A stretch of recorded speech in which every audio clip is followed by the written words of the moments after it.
인천 부평갑 출신의 더불어민주당 이성만 의원 나오셔서 질문해 주시기 바랍니다.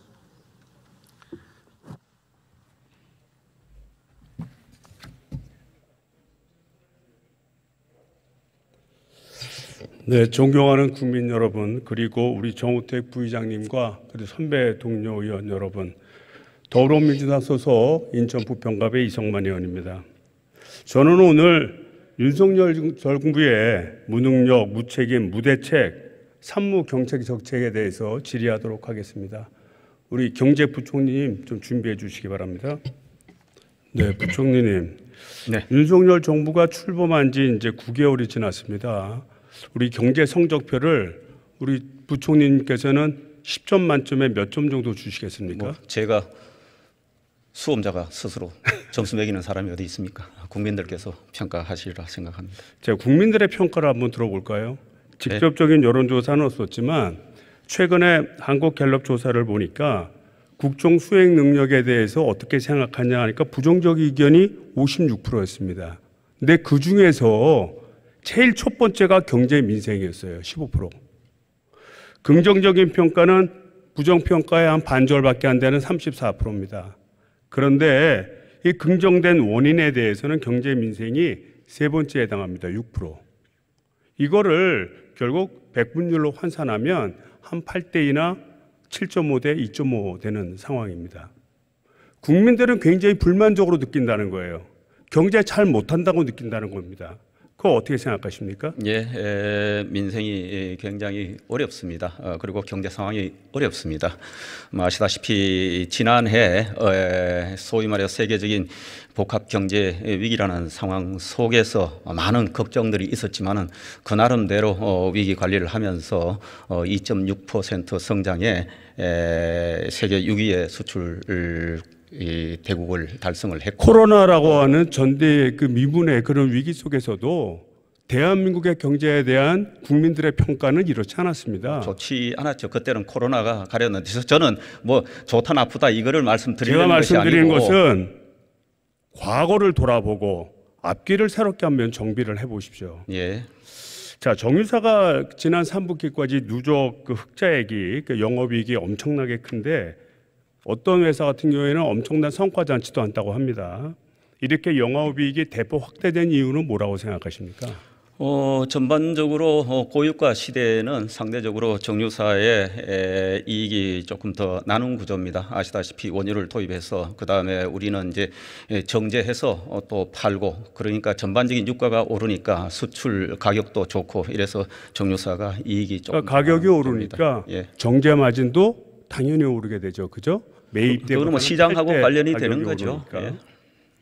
그래서 그 영국이나 유럽, 미국도 자본주의 선진국에서는 횡재세를 좀 도입하고 있습니다. 어떻게 보면 본인들의 어떤 자구적인 노력에 의해서 영업이익을 봤다기보다는 국제적인 유가 변동에 따른 이익을 본 거니까 이거 횡재 맞은 거 아니냐, 이렇게 해서 횡재세를 물린다고 합니다. 이거 검토해 볼 의향 없으십니까? 저는 의원님하고 생각이 전혀 다릅니다. 우선 영국 등에 있어서는 그들은 이 유전을 갖고 있습니다. 그래서 원유를 시굴, 채유해서 그리고 그걸 또 정제해서 파는 이런 구조고, 우리는 유가가 높을 때 비싼 원유를 도입을 합니다. 그리고 정제해서 그것을 세계 시장에 팔면서 이익을 내는 구조다. 지난 4.3분기 동안요, 정제 마진만 15조 557억입니다. 의원님, 구체적인 숫자가 이익이 엄청나 많이 났다는 겁니다. 오히려 유전을 갖고 있으면 재고자산 평가를 통해서 뻥튀기 될 가능성이 있는데 이거 당연히 이거 횡재세 검토해야 되는 거 아닙니까? 의원님, 우리가 기업이 때로는 경기나 시장 여건에 따라서 이익을 볼 때도 있고 손실을 볼 때도 있습니다. 그리고요, 2020년에 손실 5조 원 본 것은 그럼 우리가 어떻게 해석을 해야 그렇지. 됩니까? 그러니까 그런 면이 있습니다. 그런데 우리나라 같은 경우에는 특별히 정유사가 돈을 벌 수 있도록 정부가 지원해 준 면도 있습니다. 유류세를 깎아줬지 않습니까? 작년도에는 37%를 깎아줬고 올해부터는 4월까지 25%를 깎아주기로 했습니다. 의원님, 지난 정부에서도 유류세를 낮추고 하는데 그게 정유사 지원을 위한 건 아니지 않습니까? 우리 국민들 유가 부담, 우리 국민들을 위한 겁니다. 거니까. 국민들을 예. 위한 것인데 예. 당연히 국제 유가가 오르니 유가가 당연히 올랐어야 됨에도 불구하고 유류세를 깎아주니까 가격이 내려가서 결국은 수요가 줄지 않았다는 겁니다. 그래서 정유사 같은 경우에는 자기 마진은 일정 부분의 손해도 전혀 보질 않고 팔던 양을 과거보다 더 많이 팔게 되니까 당연히 엄청난 이익을 볼 수밖에 없죠. 그래서 정부가 세금을 깎아준 것도 재정 지원과 관련된 그런 정책인데 그렇게 펼쳐서 특정 그룹이 이익을 봤다고 한다면 당연히 그 문제에 대해서는 세금으로 환수할 걸 검토해야 되지 않습니까? 여기서 우리가 분명히 해야 될 게 있습니다. 유류세를 인하한 것은 우리 국민들 소비자 가격에 부담을 덜어드리기 위한 것이고 그러면 의원님께서는 결과적으로 혜택을 받잖아요. 의원님께서는 정유사가. 우리 유류세 인하 반대하셨습니까? 찬성하고요. 그러면 범인들을 위해서 찬성하고요. 정유사 이익을 그 위해서 결과적인 하는 정책은 혜택을 아니지 보는 않습니까? 정유사에 대해서는 환수를 할 수 있는 방안을 강구해야 재정이 안정화되지 않겠습니까? 의원님, 우리나라는 법인이 이익을 많이 보면은 우리는 법인세를 누진적으로 하기 때문에 법인세를 또 최고 법인세도 깎아주고 있잖아요. 법인세를 작년 기준으로 25% 부담을 합니다. 유럽이나 세계 대부분의 선진국은 법인세를 단일세율로 합니다. 자, 우리는 많이 벌면은 많이 내는 구조 그런 법인세를 가지고 있습니다. 그 석유관리법 18조에도요. 국제 석유 가격의 현저한 등록으로 인하여 지나치게 많은 이윤을 얻게 되는 석유 정제업자 또는 석유 수출업자에게 부담금을 부과할 수 있다. 이런 규정을 두고 있는 거 알고 계시죠? 저거는 사실상 사문화된 구조인데 옛날에 수입 가격과 국내 가격의 차이가 있을 때 적용하던 구조고 저걸 기초로 해서 석유안정기금이 운영이 됐는데 석유안정기금도 벌써 사라진 지가 한참 됩니다. 이거를 사문화됐다고 하시지만 지금은 국제 가격에 우리나라 연동해서 같은 국내 경우에는 가격이 기름 한 방울 정해집니다. 나지 않는 나라이기 때문에 국제적인 원유 가격 충격을 그대로 받을 수밖에 없습니다. 예. 그렇기 때문에 혹시 이러한 상황이 벌어져서 막대한 이익이 생기게 되면 이거에 대해서 부담금을 물려라 하고 그때 판단해서 입법을 조치한 것입니다. 이거 검토해 본 거 있으십니까? 그때는 검토를 한 결과를 제가 말씀드립니다. 그때는 국내 가격을 통제하고 할 때고 지금은 수입 국제 가격에 연동해서 국내 석유 가격을 정하게 되기 때문에 그런 구조가 되지를 않고 있고 이익이 많아 났을 때는 세금을 더 많이 내고 그래서 그런 또 재원을 활용해서 저희들이 그 유류세를 인하해서 국민들이 그 부담을 크지 않도록 그렇게 조절해 주는 그런 정책을 하고 있다. 이렇게 이해해 주시면 고맙겠습니다. 자, 은행들도 이익을 엄청나게 냈죠. 네. 기준금리가 상승하면서 이거에 대해서 그 스페인이나 헝가리, 체코 등 이런 나라들 같은 경우에는 이제 횡재세를 부과하고 있대요. 이거 횡재세 부과할 그럴 생각 없으십니까? 전혀 없습니다. 그들은 번대로 우리 누진적 법인세를 많이 내서 기여를 하면 되지 기업이 이익을 쫓아가면서 그때그때 횡재니 아니면은 손실을 봤을 때는 우리가 어떻게 할 거냐 이 구조에서 그거는 우리의 시장 원리에도 맞지 않고 경제 기본 원리에도 맞지 않다 이렇게 생각합니다. 혹시 작년도의 총 이자 수익, 순수익이 얼마 되는지 알고 계십니까? 아직 은행들이? 금융회사의 결산이 최종 끝나지 않았기 때문에 뭔데 뭐 아마 두 자리 자율성 숫자 결과 추정되는 금액이 50조 7,100억 원입니다. 어디가요? 50조. 어디가요? 은행 전체가, 은행권 전체가. 순이익이요? 예. 글쎄 그런가요? 저는 그런 숫자는 별로 들어보지 못했는데 어쨌거나 결산 숫자가 나오지 않았기 때문에 뭐 제가 얼뜻 감으로는 동의가 되지 않습니다만 숫자는 봐야 되겠습니다. 예. 이거 정유사나 은행이나 대부분 국유기업으로 출발했고요. 그 다음에 독과점 형태를 가지고 있고 구조적으로 서로 가격 경쟁이 안 되기 때문에 가격 결정과 관련해서는 독점같이 움직이는 경우가 거의 대부분입니다. 이거 독점이라는 시장 구조, 시장 실패의 원인 아닙니까? 독점과 관련된 부분은 우리가 담합 등 공정거래법에서 엄격히 규율을 하고 있고 우리가 그런 회사들 다시 국유화하지 않는 한은 우리가 기업의 가격 그리고 손실에 관해서 일일이 쫓아가면서 얼마를 더 내라. 조사는 해보셨습니까?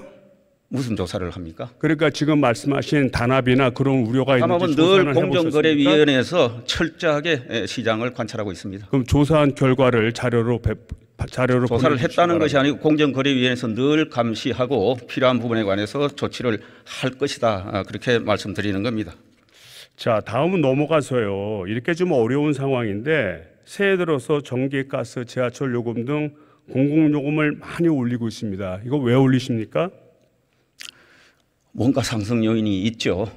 있는데 저희들은 늘 공공요금을 결정하면서 원가 상승 요인 부분하고 이것이 또 올리면은 우리 국민들 부담, 민생 가계 부담이 있기 때문에 이 부분을 어떻게 조화시키느냐 이걸 늘 정책적으로 아니 지금 난방비 고민하면서 폭탄이라고 좀 난리 났는데 국민들 고려해서 올린 게 아니죠.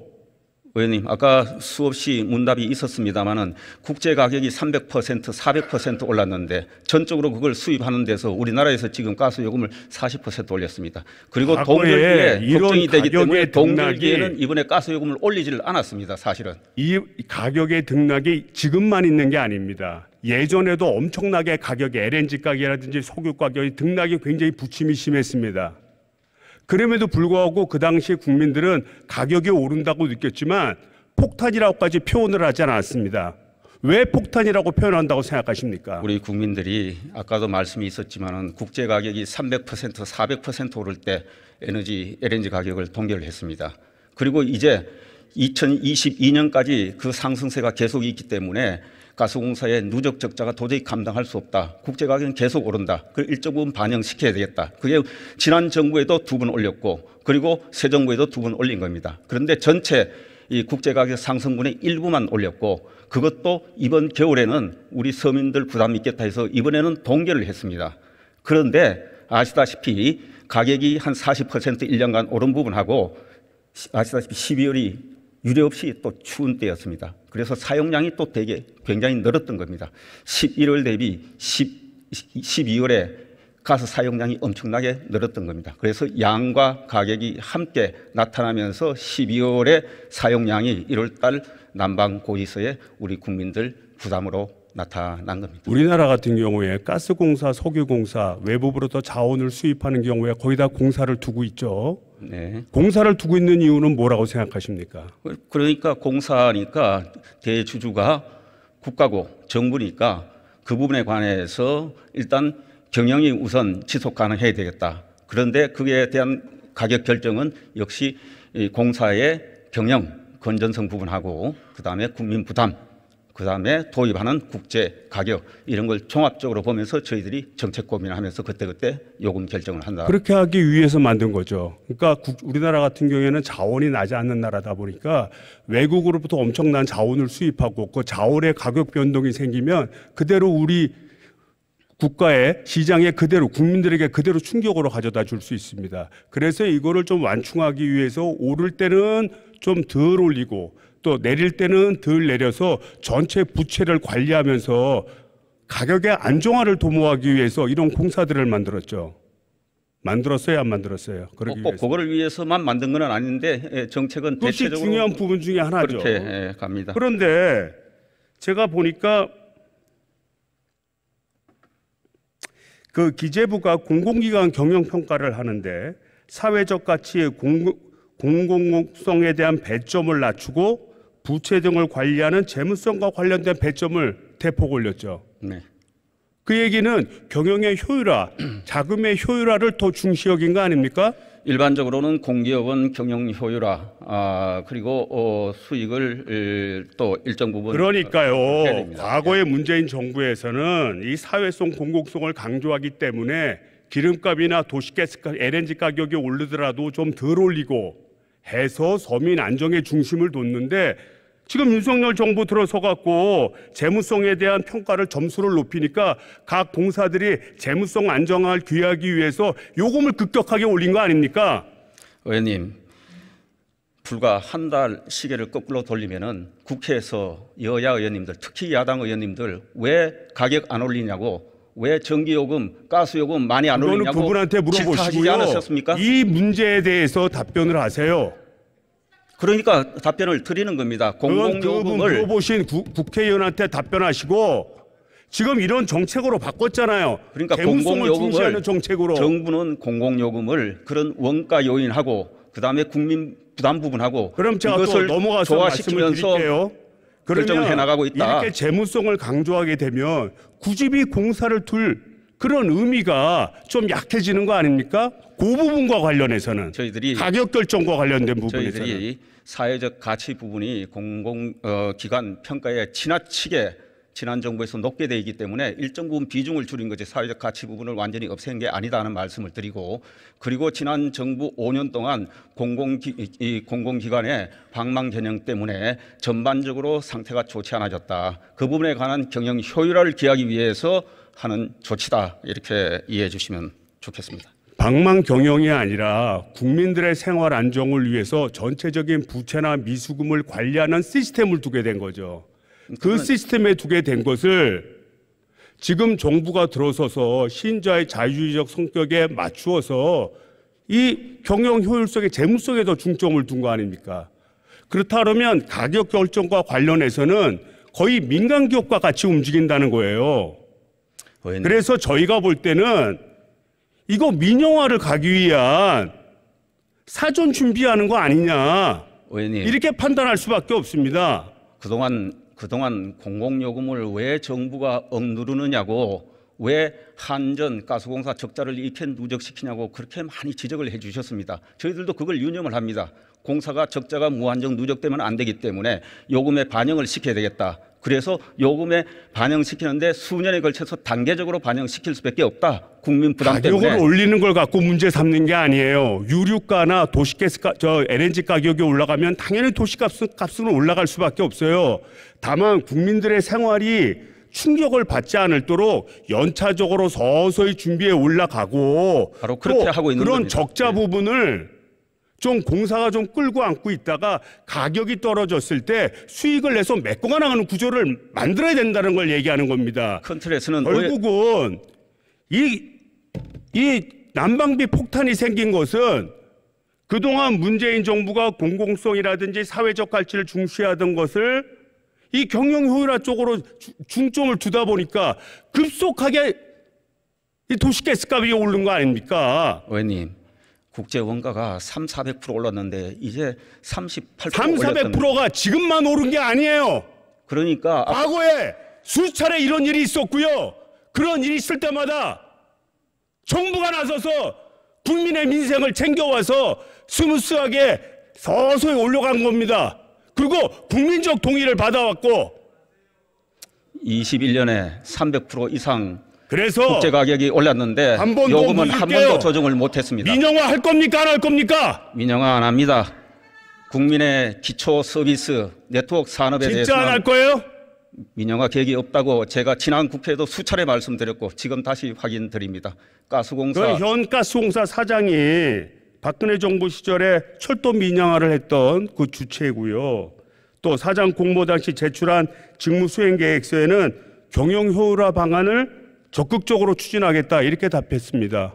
이거 가스공사 민영화하려는 그런 포서가에서 이런 사장님 임명한 거 아니에요? 공공기관 경영을 하시는 분들이 자기 기관의 경영 효율화를 하겠다고 이렇게 처명한 그거를 문제 제기하시면은 공공기관을 도대체 누가 어떻게 경영하라는 말씀이지요?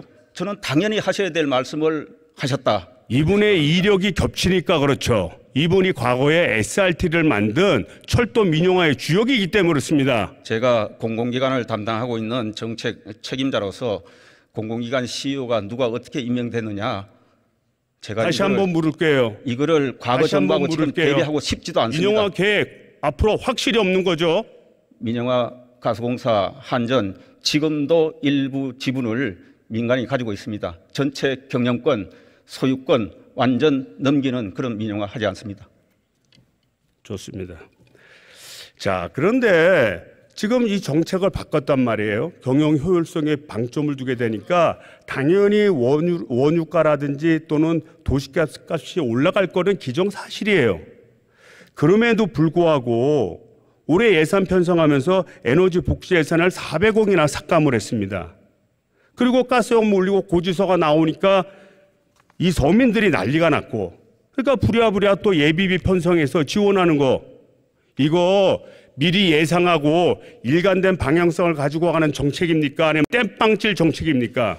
의원님, 에너지 바우처 등 관련해서 지난 추경 때도 예산을 증액을 했고 금년에도 대상은 조정하면서 단가는 대폭 올려서 우리 국회에서 여기 국회에서 통과시켜 주셨습니다. 총액을 줄였잖아요. 그거는 대상을 조정을 한 겁니다. 코로나 이후에 코로나 때 했던 거하고 그 이후에 저는 대상을 조정했다. 우리 부총리님, 국회에서 통과시켜 주신 예산입니다. 지금에 있는 도시가스가 됐든 또는 원유가 됐든 이러한 문제는 우리 서민들과 직결되는 사안입니다. 그거를 저한테 부인하려고 하지 마시고 총괄적으로 어떠한 목표로 어떠한 범위로 관리할지에 대한 시스템을 강구를 하고 그거를 예측을 해서, 왜냐하면 도입하는 것 같은 경우에는 보통 장기 계약을 하니까 당장의 가격을 알면은 향후에 얼마나 부채가 쌓일지, 그러니까 도시가스를 얼마나 가격을 올려야 될지 예측이 가능합니다.